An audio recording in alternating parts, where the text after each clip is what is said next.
आज हामी अक्षय तृतीयाको बारेमा चर्चा गर्दैछौं। वैशाख शुक्ल तृतीयाको दिन मनाइने यो पर्वलाई थाहा छ कहिल्यै नाश नहुने सुरुवातको दिन पनि भनिन्छ। ल आउनुहोस् यसको बारेमा अझ गहिराईमा डुबुल्की मारौं।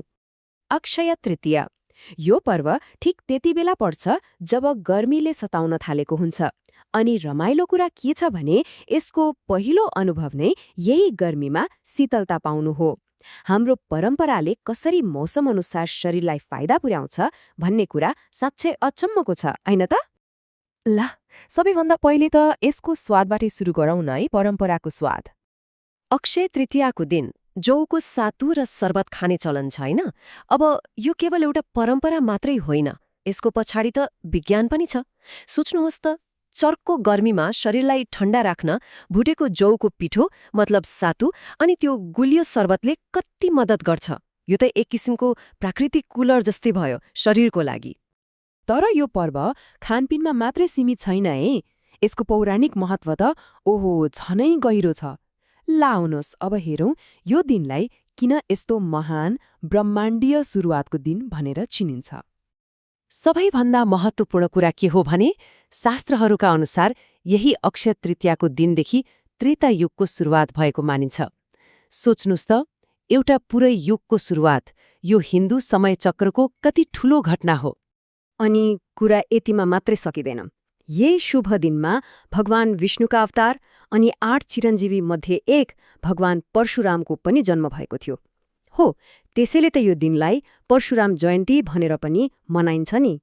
र अर्को एउटा एकदमै रमाइलो संयोग, यही दिन भगवान शिव र माता पार्वतीको विवाह पनि भएको थियो।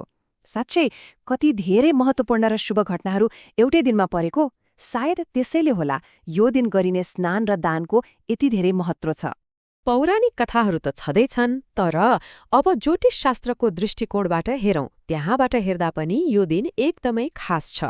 यो दिनलाई किन कुनै पनि शुभ कार्यको लागि ग्रीन लाइट मानिन्छ त? ल अब त्यही हेरौं। ज्योतिष शास्त्रले यो दिनलाई यति विशेष मान्नुको पछाडि सूर्य र चन्द्रमाको हात छ। अक्षय तृतीयाको दिन यी दुवै ग्रहहरू आफ्नो उच्च राशिमा हुन्छन्, मतलब आफ्नो सबैभन्दा शक्तिशाली अवस्थामा। सूर्य पनि चन्द्रमा पनि। यो एकदमै दुर्लभ र शक्तिशाली संयोग हो जहाँ दुई मुख्य ग्रह एकैचोटि आफ्नो शिखरमा हुन्छन्।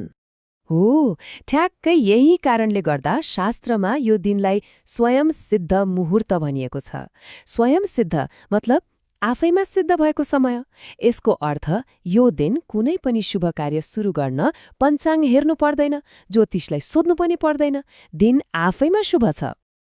त्यसैले त हेर्नुस् न, बिहे गर्ने होस् वा नयाँ घरमा सर्ने, नयाँ पद सम्हाल्ने, सुन वा गाडी किन्ने, कुनै नयाँ व्यापार सुरु गर्ने वा भूमि पूजा गर्ने, यस्ता जति पनि ठूला र महत्त्वपूर्ण काम छन् ती सबैको लागि यो दिनलाई एकदमै उत्तम मानिन्छ।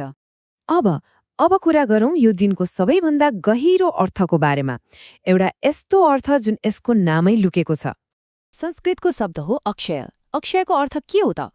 यसको अर्थ हुन्छ कहिल्यै नाश नहुने, अनन्त वा यस्तो चीज जुन कहिल्यै घट्दैन।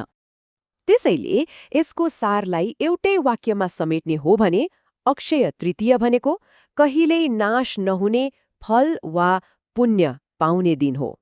कति शक्तिशाली कुरा हैन?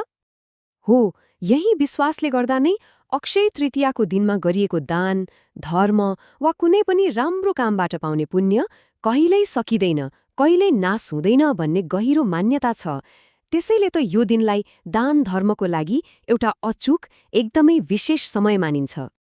त्यसो भए सोच्नुपर्ने कुरा के हो भने यस्तो सिद्ध दिनमा जहाँ हरेक सुरुवात शुभ मानिन्छ अनि हरेक राम्रो कामको फल कहिल्यै नाश हुँदैन, त्यस्तो दिनमा कसैले आफ्नो लागि कस्तो नयाँ सुरुवात रोज्ने होला?